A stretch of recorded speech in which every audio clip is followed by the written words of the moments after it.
Okay, if you've made it this far, it's time. I promised some cash value, some payoff for all this abstract thinking about the Trinity and all of that, and now's our moment. So, um, you may be aware that for those of you who are here in North America and those of you who aren't, you may be aware that the United States, our Declaration of Independence, declares that every human person has life, liberty, and the pursuit of happiness. Right. So every person.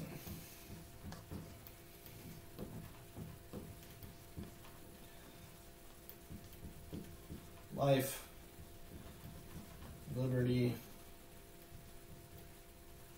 try for happiness.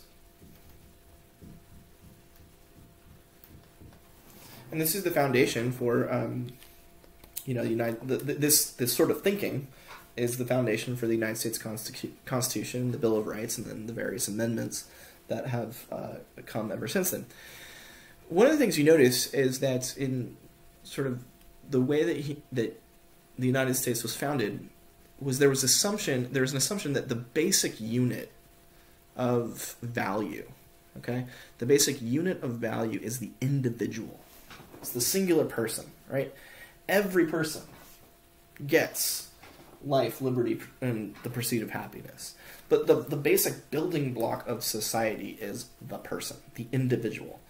And so there's always been, in United States history, a kind of battle in between the rights of the individual versus the rights of the majority, or in some cases the rights of the minority versus the rights of the majority. But there's always this tug of war where the assumption is that every single person is an atomistic individual unit, and that person has certain stuff you can't take away from them. It's a very interesting vision, and it's, there's good things about it, there's bad things about it, but what does it assume? It assumes the value of the simple, the value of oneness, over, and in some cases against, the value of moreness of the majority or the community or what have you. It assumes that the individual, the single unit, is sovereign, and the community can surely come to some consensus about things, but ultimately it is there are certain inviolable aspects of the individual citizen. Now, you may not be surprised to think that it should come as no surprise that that kind of thinking was generated out of the Western theological tradition, because the Western theological tradition really does emphasize God's oneness.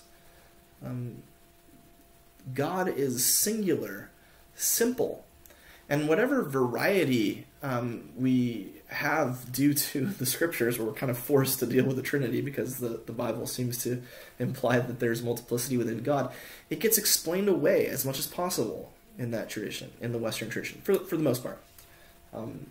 Again, there's always caveats, and there's always individuals who, and various schools that have departed from that, but in general, that's been kind of the pattern.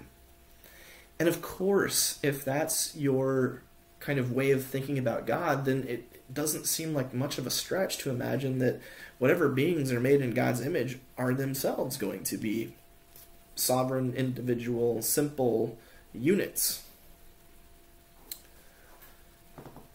But what if, God's not like that? What if what's primary about God is, as we saw in the last video, is Eulis' view, that what's primary about God is the eternal active relations holding between the persons? What if it's God's multiplicity that grounds God's being? What would that imply for human relations?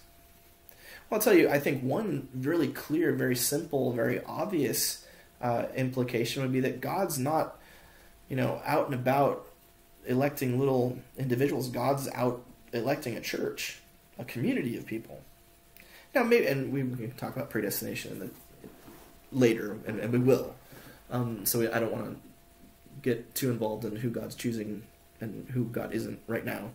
But it seems that God, if the ground of God's being, the ground of all the universe, is grounded in the relations holding between the persons of the Trinity, then the relations holding amongst the creation, analogously, might be more foundational, more essential than the individuals out of which that creation is composed. Does that make sense? It might be that what God prioritizes is the fusing and the creation of relationships holding between beings, rather than the beings by themselves. And I think this has tremendous implications for, ethics all across the way. And in fact, if you listen to a lot of located theologies, for the record, located theologies are theologies which are self-consciously located in a particular, usually non-Western, non-male, oftentimes non-hetero place, and reflecting on God with those histories and those locales in mind.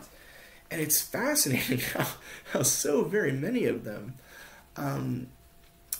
very much emphasize that rather than thinking of the self as this island, to quote John Donne, instead the self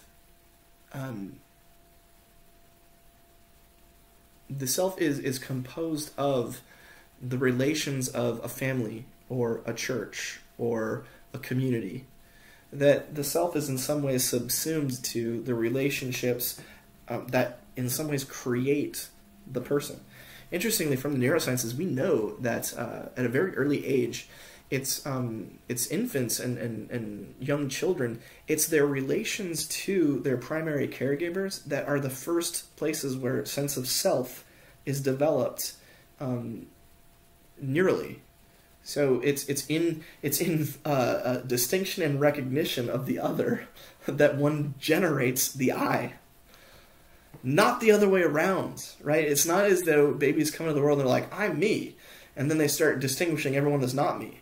Rather, babies come into the world and they establish themselves as being related to primary caregivers. It's only in their relations that they recognize that they are different, if that makes sense.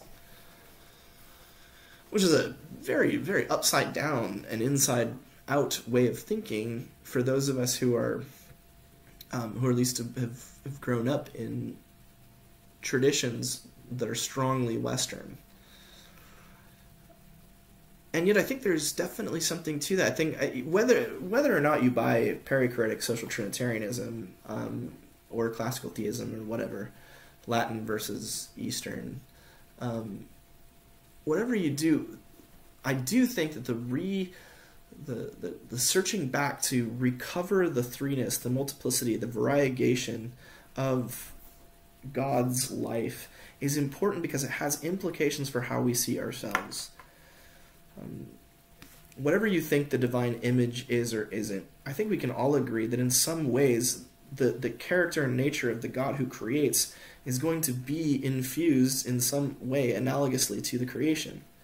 And so if God is just one simple, undivided, unvariegated being, then surely that's what we should be looking for, and that's how we should self-identify.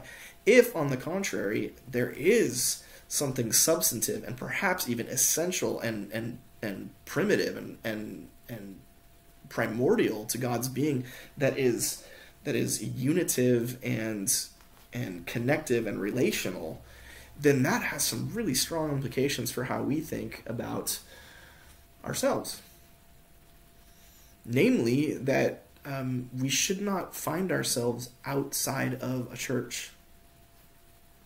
Right? We should not find ourselves outside of a family of God. In fact, what constitutes our identity is our participation in the family of God.